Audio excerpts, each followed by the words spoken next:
xolam bitta narsa aytganlar. Menga qiz topilguncha 1 yil vaqt ketgan. Akam bilan men to'yim qo'shaloq bo'lish kerak bo'lgan. Akamga 3,5 oy 4 oyda topilgan. Menga qidirilgan.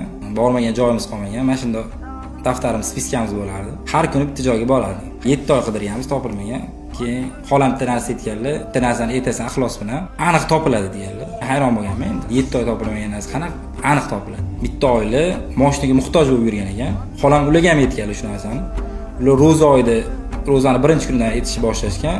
Ro'zani oxirgi kunida tugagan. O'sha 40 ming marta bo'lgan. Hayit kuni tanimaydigan, bilmaydigan odam kelib bitta mashina shunday podarka qilib ketgandi. Xolam bu narsani aytganlaridan keyin men ham aytishni boshladim. Ixlos bilan 40 ming marta aytganman, sirazi topilgan. Agar shu 1 oy ichida menga ham qiz topilmasa, akam o'zlari uylanib ketadilar. Men keyingi uylanishimga to'g'ri kelardi. Bitta tanishimni ko'rib qoldim, birga ishlardik oldin. Iftorligiga bordim. Uzoqdan chaqirib oldilar, "Aka" deb, keyin borib ko'rishdik, bitta stolda o'tirdik. "Aka, sizni qidirib yurdim. To'yimga borasizlar." Xursand bo'lib gapiryapti. "Shu to'yga siz sababchisiz" dedilar. "Nimaga unaqa deyapsiz? Siz menga maslahat berdingiz, o'sha paytda qiz qidirib yurganimda topilmayapti deganimda, xolamni menga shunaqa narsa aytuvdilar deb menga aytuvdingiz. O'sha narsani men 40 ming 10 marta aytdim. O'sha aytib bo'lishi bilan topildi. To'ylar ham, boshqa narsalar ham tez bo'lib ketdi. Ko'pchilik domlalar ham aytishadi. Bu 40 ming marta deyotgan narsam istig'for, aka. Bu narsani qarzi bor, ishi yurishmayotgan, uylanmoqchi bo'lib yurgan odamni ko'rishni xohlayman.